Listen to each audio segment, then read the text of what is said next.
다리오 왕 제4년 아홉째 달 곧 기슬레월 4일에 여호와의 말씀이 스가랴에게 임하니라. 그때에 베델 사람이 사레살과 레겜멜렉과 그의 부하들을 보내어 여호와께 은혜를 구하고 만군의 여호와의 전에 있는 제사장들과 선지자들에게 물어 이르되, 내가 여러 해 동안 행한 대로 5월 중에 울며 근신하리이까? 만군의 여호와의 말씀이 내게 임하여 이르시되, 온 땅의 백성과 제사장들에게 이르라. 너희가 70년 동안 다섯째 달과 일곱째 달에 금식하고 애통하였거니와 그 금식이 나를 위하여 한 것이냐? 너희가 먹고 마실 때 그것은 너희를 위하여 먹고 너희를 위하여 마시는 것이 아니냐? 예루살렘과 사면 성읍에 백성이 평온히 거주하며 남방과 평온에 사람이 거주할 때 여호와가 옛 선지자들을 통하여 외친 말씀이 있지 않으냐 하시니라. 여호와의 말씀이 스가랴에게 임하여 이르시되, 만군의 여호와가 이같이 말하여 이르시기를, 너희는 진실한 재판을 행하며 서로 인애와 궁유를 베풀며 과부와 고아와 나그네와 궁핍한 자를 압제하지 말며 서로 해하려고 마음에 도모하지 말라 하였으나 그들이 듣기를 싫어하여 등을 돌리며 듣지 아니하려고 귀를 막으며 그 마음을 금강석 같게 하여 율법과 만군의 여호와가 그의 영으로 옛 선지자들을 통하여 전한 말을 듣지 아니하므로 큰 진노가 만군의 여호와께로부터 나왔도다. 내가 불러도 그들이 듣지 아니한 것처럼 그들이 불러도 내가 듣지 아니하리라. 만군의 여호와가 말하였느니라. 내가 그들을 바람으로 불어 알지 못하던 여러 나라에 흩었느니라. 그 후에 이 땅이 황폐하여 오고 가는 사람이 없었나니 이는 그들이 아름다운 땅을 황폐하게 하였음이니라. 할렐루야. 사랑하는 상단교회 성도 여러분, 오늘도 하나님 말씀 붙드시고 그 말씀 의지하며 살아내시는 모든 상당의 성도님들 되시길 간절히 소망합니다. 여러분은 어떤 신앙의 습관을 가지고 계신가요? 매일 정해진 시간에 지금처럼 온라인 말씀을 듣는 것도 신앙의 습관이고, 또 하루를 시작하고 또 잠들기 전 하나님께 기도하는 것, 그리고 식사 전에 기도하는 것도 신앙의 좋은 습관이라고 할 수가 있겠습니다. 이 습관은 우리의 신앙이 바로 설 수 있도록 지탱해 주기도 하지만 그 습관이 목적을 잃게 되면 이 형식으로 남아 의미 없는 행위의 반복만 남게 되지요. 기도는 하는데 마음은 다른 곳에 가 있고, 또 예배는 드리는데 감격은 사라져 있고, 또 금식은 하는데 또 이유 없이 굶고 있을 때가 그렇게 형식만 남아버린 습관의 모습일 것입니다. 오늘 본문 스가랴 7장의 이스라엘 백성들도 그러했습니다.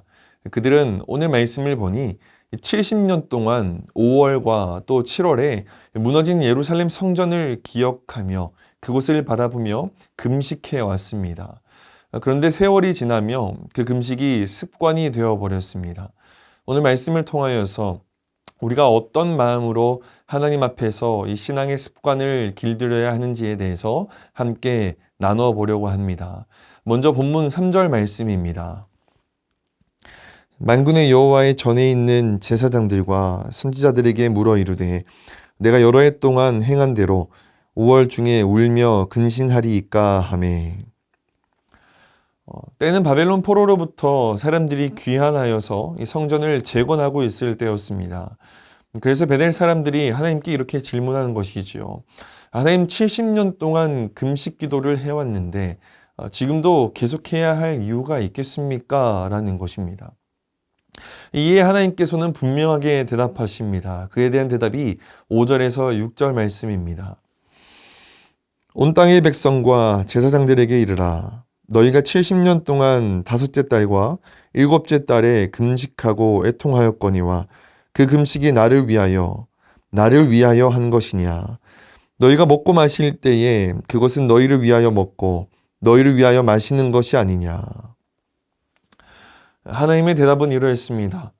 너네가 70년 동안 5월과 7월에 금식하며 기도했다고는 하지만 그것이 정말 나를 위한 것이었냐라는 것입니다.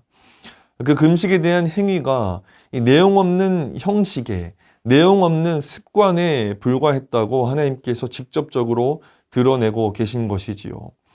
앞선 5절에서 하나님께서 말씀하신 금식이라는 단어는 음식을 끊는 행위를 의미하는 춤이라는 단어를 사용한 것이 아닌 울며 회개하다는 의미인 이 나자르라는 단어를 사용했습니다. 이 나자르를 한 것이 나를 위해 한 것이 맞냐라고 물으신다라는 것은 무엇입니까? 이들의 참된 금식의 의미였던 그 회개와 또 애통하는 마음은 온데간데 없이 사라지고 그냥 음식을 먹지 않는 행위만을 지켰다는 것을 하나님께서는 지탄하고 계신 것이지요.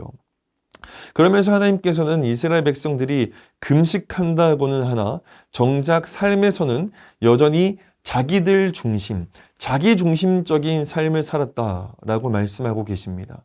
약자를 짓밟고 가난한 이웃을 돌보지 않고 진리와 정의로 판결을 내리지 않았습니다. 그러면서도 금식했다라는 것에 초점이 맞추어져 자신들의 행동을 자부하고 있으니 하나님께서 얼마나 화가 나셨겠습니까? 그들의 신앙은 하나님 보시기에 하나님을 위한 것이 아니라 했다는 것에 초점을 맞춘 자기 만족용 종교 행위가 되어버렸습니다. 금식은 했지만 정의는 없었고 기도는 했지만 자비는 사라졌습니다. 그래서 하나님께서 말씀하십니다. 9절에서 10절 말씀입니다. 만군의 여호와가 이같이 말하여 이르시기를 너희는 진실한 재판을 행하며 서로 인애와 긍휼을 베풀며 과부와 고아와 나그네와 궁핍한 자를 압제하지 말며 서로 해하려고 마음에 도모하지 말라 하였으나. 하나님의 마음이 명백히 드러나는 본문입니다.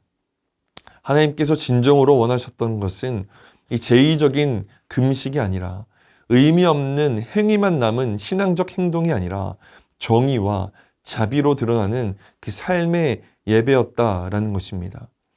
여러분 앞선 7절 말씀을 살펴보면요. 하나님께서 받으실 만한 예배에 대해서 이렇게 하나님께서 말씀하고 계신 것은 처음이 아니라는 것을 확인할 수가 있습니다. 이스라엘 백성들이 과거에 포로로 잡혀가기 전에 즉 예레미야와 이사야와 같은 옛 선지자들을 통해서 너희가 들었던 것을 기억하지 못하고 있냐라고 말씀하고 계시죠. 그럼에도 다시금 하나님께서 지금 받으시는 예배가 무엇인지 알려주심에도 불구하고 이스라엘 백성들의 반응은 참으로 냉담합니다. 11절 말씀입니다. 그들이 듣기를 싫어하여 등을 돌리며 듣지 아니하려고 귀를 막으며. 다음 구절을 보면 그들의 마음이 금강석 같았다라고 표현합니다. 여러분 금강석은 당시 가장 단단한 광물로 변하지 않는 것에 대한 비유적 표현이었습니다. 즉 하나님의 말씀 앞에 반응하지 않는, 하나님의 말씀 앞에 돌이키지 않는 마음을 표현하고 있다라는 것이죠. 여러분 무엇입니까? 하나님의 말씀을 들어도 내 얘기는 아니야. 나는 아니야. 나는 금식하고 기도하고 예배하고 할 건 다 했잖아 라고 하면서 하나님의 마음을 생각하지 못하고 하나님의 진짜 뜻을 발견하지 못하고 내 뜻대로 내 생각대로 버티는 마음을 의미하고 있다라는 것이죠. 마치 애굽의 바로처럼 하나님의 말씀을 들으면서도 결코 움직이지 않는 마음과 똑 닮아 있다라는 것입니다. 여러분 그 딱딱한 마음, 목적 없는 신앙적 습관적인 형식만이 남아버린 자리에 하나님이 아닌 세상의 욕망이 들어오기 시작했고 결국 하나님은 그 이스라엘 백성들을 흩으셨습니다. 13절에서 14절 말씀을 보면 이스라엘은 황폐해졌고 하나님의 분노를 피하지 못했다라고 기록하고 있습니다. 사랑하는 성도 여러분, 우리의 신앙생활은 어떻습니까? 우리들의 신앙의 습관은 어떤 모양으로, 어떤 모습으로 우리들 삶 가운데 남아 있습니까? 우리가 분명히 알아야 할 것은 예배와 기도, 또 다양한 섬김의 자리, 또 오늘 본문과 같이 금식하는 자리, 이 모든 것은 여러분 수단이지 목적 자체가 아닙니다. 그 행위를 통해서 하나님께 더 가까이 나아가게 하는 것이지 그 자체를 했고 안 했고로 하나님께 칭찬받을 일로 여겨서는 안 된다라는 것입니다. 그래서 우리는 늘 깨어 있어야 합니다. 그래서 늘 우리는 우선순위를 생각해야 합니다. 그래서 늘 우리는 그에 대한 목적과 본질을 생각해야 한다라는 것입니다. 어느 순간 이러한 신앙생활이 나의 만족을 위한 일이 되었다면 그건 하나님께서 책망하셨던 것처럼 나 중심적인 종교 행위로 그칠 수 있다라는 것을 우리는 늘 깨어 기억해야 합니다. 하나님께서는 오늘 하루를 시작하는 우리에게 묻고 계십니다. 너의 금식은 나를 위한 것이냐? 너의 삶의 예배는 나를 향해 있느냐? 우리의 신앙적 우선순위는 형식이 아니라 온전한 하나님 말씀 앞에서의 순종의 모습이어야 합니다. 하나님은 금식보다 정의, 또 제사보다 긍휼, 형식보다 마음을 원하시는 분이시기 때문입니다. 이 하나님의 마음을 깨달아 오늘 우리에게 맡겨진 하루도 하나님의 말씀 앞에 바로 서서 살아가는 저와 여러분 되시길 간절히 소망합니다. 함께 기도하도록 하겠습니다. 사랑의 하나님 아버지, 오늘 하루를 우리에게 허락하시니 참으로 감사를 드립니다. 하나님, 우리의 신앙이 이 형식에만 머무르지 않게 하시고 주님을 향한 진실과 또 순종으로 세워질 수 있게 주님 인도하여 주시옵소서. 하나님, 우리들의 신앙생활이 나의 만족이 아닌 주님의 뜻을 구하는 거룩한 시간 될 수 있게 인도하여 주시고 정의와 자비로 드러나는 삶의 예배자로 온전하게 살아갈 수 있게 인도하여 주시옵소서. 예수님의 이름으로 간절히 기도드립니다. 아멘.